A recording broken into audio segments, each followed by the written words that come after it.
Morning everybody, Sam here, United People's TV and Manchester United People's Person live on YouTube and Facebook with, as you all know, MUFC Daily running through all the latest Manchester United news. How is everybody doing this morning? Live at 10:30, on time, love a bit of that. Where are you watching this from? Do you have any questions you want me to ask? Leave it in the comments and I'll run through as many as I can get through. But as you can see from the title, the main story today comes from the back page of the Times. Now, Matt Hughes is saying that Mourinho has been warned off Cesc Fabregas by Chelsea because right now Fabregas is in sort of contract talks with Chelsea. He's got 18 months left on his current deal. And because he's turning 30, Chelsea, the same with Manchester United, they tend to offer 30-year-olds 1-year rolling contracts that then get extended after a year. Manchester United have always done that with our players, and it seems like Chelsea might be doing it with Cesc Fabregas. But the question I want to ask you all this morning is, do you want Cesc Fabregas at Manchester United? Is he a midfielder that can solve our problems? Is he a midfielder that we need in our team? I want you to let me know in the comments below and I'll run through a few of your comments. But before we do that, let's see where you're all watching it from. We've got Adrian watching from Perth in Australia. Good morning, mate. We've got Nicholas Myers on YouTube watching from Barcelona. How you doing, buddy?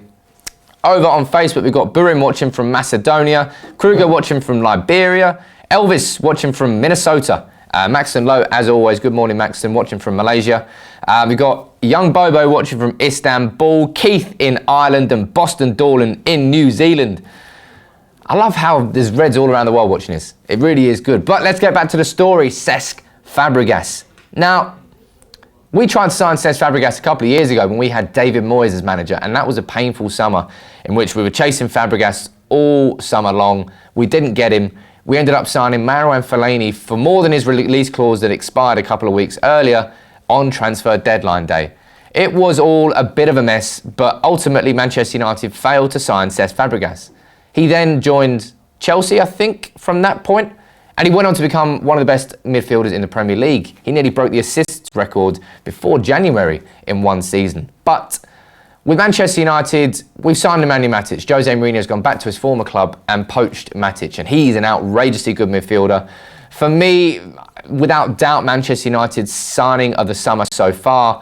He's getting better and better the more he plays, and he's offering a sort of solidity in midfield we haven't seen for some time. But Ander Herrera slightly out of form, with Paul Pogba injured, Fellaini injured, and Mkhitaryan out of form. Man United is struggling for that creative midfielder. So is Fabregas the answer to that? Let's see what a few of you are saying here. Nicholas Meyer saying, if we play 3-5-2, Fabregas at number 10 could be deadly. And he's saying with Pogba and Matic just behind him. Absolutely, I think you're right there. Gustav watching from Norway, good morning to you there, buddy. Lin Yan saying, I don't think Fabregas will be needed this time around. We've got Andreas Pereira coming back who can play central midfield. Andreas Pereira is a good shout. He's on loan again, this time at Valencia. After a good loan spell at Granada last year, Mourinho decided to send him on loan again. And he's doing well at Valencia again. But right now, if Pereira was at the club, Pereira would be getting game time. I think we all know that because we're struggling without Paul Pogba. We're struggling without Marouane Fellaini. And we need more options in midfield. Fabregas, would he be an option or would he come in as a regular starter? I will probably argue that if Fabregas comes into this team, he'll want to be started every single week. Then what's your midfield? Do you get Pogba and Matic with Fabregas at number 10? What happens to Ander Herrera? Does Fabregas coming in mean that Ander Herrera goes out? And is there any chance at all at us signing Fabregas? We've got Rohan watching from India on Facebook. Good morning, mate. We've got Kiala Bogo saying from Botswana, Fabregas is what we need alongside Matic and Pogba. And Herrera, for me, has underperformed this year. Player of the year last year. He's just not lived up to his expectations. So question marks are going to be asked about his future, rightly or wrongly. Those questions will be asked. And Jose Mourinho is not really a manager who gives too many opportunities to too many players.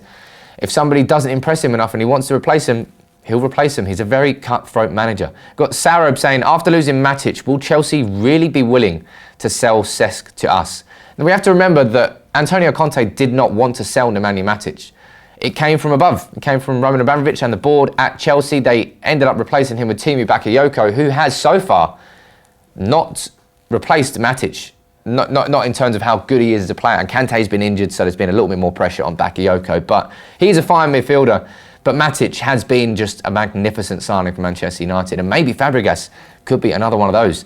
Nicholas Myers saying, I feel Pereira is pushing for a move to Spain, or will we get him back in January? Now, we do have a clause where we can call back Pereira from his loan spell if we want to, but I don't think we will. Let's see what goes on there. I've never seen a player at Manchester United do 2 full loan spells, 2 years in succession, and then coming back to the club and having a career at the club. But Pereira signed a new contract just before he left to go to Valencia. Either that is protecting your asset and making sure you can get the most money for him if you do sell him, or it's a signal that the club wants his long-term future at the club. Let's see what happens with Pereira, but those are the 2 situations. We've got Rasmus saying, do you think that Herrera will move to Barcelona amid the speculations? No, I don't think Herrera is going anywhere, and I personally wouldn't sell him. But I can understand the frustrations about his form. But I remember in Herrera last year at Liverpool away was sort of captain's level performance, commitment, drive, energy from midfield in a team which really lacked it. He stood out, and he stood out head and shoulders above everybody around him. But we just haven't seen that from Herrera this year. And I'm not sure what the spark is, what's gone, but I'm sure he can get it back. And I'll absolutely stand behind him until he does get that back. Tom on Facebook saying, like Matic, we should have signed him when Moyes was in charge, talking about Fabregas.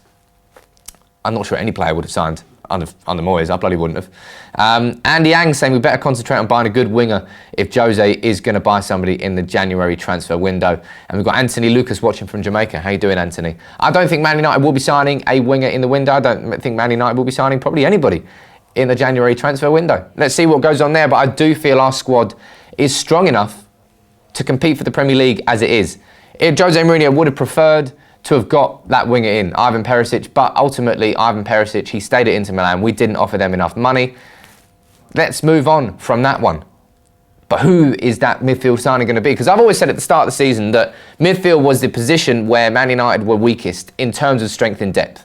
I felt an injury to Pogba, an injury to Matic could leave us really short in midfield, and it's absolutely proved to be the case. We're struggling without Paul Pogba massively. The creativity from midfield just isn't there. And can you imagine, touch wood, what would happen if Nemanja Matic got injured? Man United basically wouldn't have a midfield. Fellaini couldn't do that role. Ander Herrera may be able to do that role, but then who steps into the role that Ander Herrera would need to play with Pogba injured? It's just, I always said that I wanted to sign Renato Sanchez on loan. I thought that would have been a good move, but ultimately it didn't happen. But will Cesc Fabregas potentially be that man who strengthens the midfield? Toni Kroos is better, says Barathwaj. I hope I got that right. Probably didn't. He is better, but we're not going to sign Toni Kroos. Adam McConnell saying Damari Gray said it back in the window. Damari Gray would be a brilliant signing. I think he's going to sign a new contract with Leicester though. But anyway, let's move on from the Fabregas talk to something I'm a little bit confused about. Romelu Lukaku was apparently booed by Manchester United fans because Jose Mourinho decided to take off Marcus Rashford instead of Romelu Lukaku against Spurs. Lukaku then went on to get the assist for Martial's winner. And Jose Mourinho has been speaking in the matchday programme ahead of the game against Benfica. And there's a comment I want to read out. He's saying that I hope that you can enjoy the game more than some of you did against Tottenham Hotspur. Let me know in the comments what's going on here. I'm a bit confused. I was at the game, I didn't hear any boos. And I'm very confused by this whole situation. Is Jose Mourinho making a situation where there isn't one? Or is something else going on, with something deeper that I don't really understand? Because right now, Manchester United are in second place. Manchester United won the Europa League, won the League Cup, currently holding both of those trophies. Second in the league. We were one win off our best ever start to the Premier League season. Lukaku's got 7 goals. I can't really understand why there's any reason for booing or complaints or anything that's going on. I like to think that it's nothing. But this is Jose Mourinho. This is a man who is very adept with the media every single time he says anything. He doesn't say anything without there being a purpose and a reason behind it. I hope this doesn't mean that something's going to happen in the future, that this is an indication of some sort of discontent from Jose Mourinho at how the fans are treating him. But he's always had that. His style of football doesn't appeal to everybody. And it certainly won't appeal to Manchester United fans. And there's one thing that's like Gary Neville on Monday Night Football. He gave a passionate defence, really, of Jose Mourinho. I'm trying to find it here for you. He's basically talking about the football, talking about how Manchester United fans, they need attacking football. They scream attack, attack, attack, but they don't always get it. And Gary Neville has basically gone and given an in-depth defence of Jose Mourinho, talking about the problems with perception because of what Busby's done at the club, what Fergie's done at the club. There's a lot of expectation in terms of how Manchester United should play. And he's also saying that Mourinho has two problems: Man United's history and Pep Guardiola's football. Now, Pep Guardiola has started the season phenomenally well. Best ever start to a Premier League season, plus 29 goal difference, I think. Unreal start by Man City. And with Manchester City doing that just across the city, it adds extra scrutiny to Mourinho and the style of football that he is doing, and why some Man United fans are asking, why can't we be playing like Pep Guardiola? Nobody plays like Pep Guardiola, apart from Pep Guardiola. Every manager has his style. Every manager builds his career on his style of football. Mourinho has certainly done that. Won the Premier League, won Serie A, won the Champions League with multiple clubs, won the Portuguese League, won the treble in 2 countries. Mourinho knows what he's doing, people. Whether or not you like or love his style, after the years that Man United have had since Fergie, that 1 year under Moyes, that 2 year under Louis van Gaal, I'm absolutely happy and delighted that we've got a man who knows exactly what he's doing and what he wants to do, doesn't give a fuck what anybody else thinks. And right now it's steering Manchester United in the right direction. Will it be our long-term goal to play like Mourinho's style of football forever? No. But Mourinho is returning Manchester United to where we should be. That's competing for the Premier League. That's getting to the knockout round of the Champions League and competing against European elite clubs. If we have to do that, playing how we're doing and slowly integrating the attack and football back in, then so be it. But we're not. We scored 4 against Burton, CSKA, Swansea, West Ham, Crystal Palace. We've been scoring plenty this year. It's just after a couple of games, a 0-0 away at Anfield, a 2-1 loss to Huddersfield, a gritty 1-0 win against Spurs, that some murmurs are starting. And I think it is a load of shit. That's my opinion on it. You may disagree. Let's read a few of your comments out here. Nicholas Meyer saying, Mourinho doesn't look happy now when you see his pre-season facial expressions to now. I'm not a body coach language. I'm not going to look into that. Dorian Wayne saying if he hasn't extended his contract, he won't do it anytime soon. Not sure if you're talking about Fabregas or Mourinho there. Got Naveen saying it's about transitioning into the style that Mourinho wants us to play in. If we continue to win trophies, no one is going to question his style because you simply cannot win the league without incredible performances to go with it. Mourinho, we have had some incredible performances. We have had some gritty ones. Now, Sunday is a real test for Jose Mourinho. We went there last year and we got spanked 4-0. And it's ever since really that Man City game at home where we tried to go toe-to-toe with Man City in the first half. When we had 2 midfielders, they had 3 central midfielders and they overran us. 2-0 I think it was at half-time. We got one back. Was it Ibrahimovic scored? Don't know whether that was just before half-time. Ultimately, we were poor. In the away fixture, we were 0-0. We were shutting up shop. Now, Mourinho has probably learned and adapted himself and he started to play from that in terms of, I'm never going to fucking let Man City or any team do that to me again. It's exactly what Gary Neville was getting at, and I think he's spot on. Mourinho has opened up the doors and tried to be attacking at points. Sometimes it doesn't work. It doesn't mean that we are going to play this style of football all season long.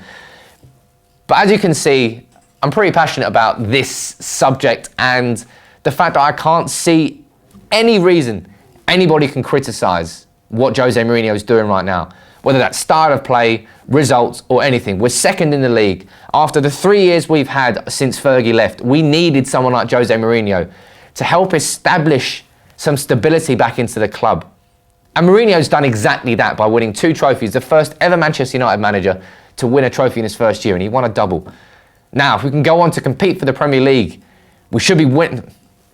We absolutely have to finish in the top 2 this year for it to be a success. And for it to really be a success, we have to win the league. But it's going to be between the 2 Manchester clubs.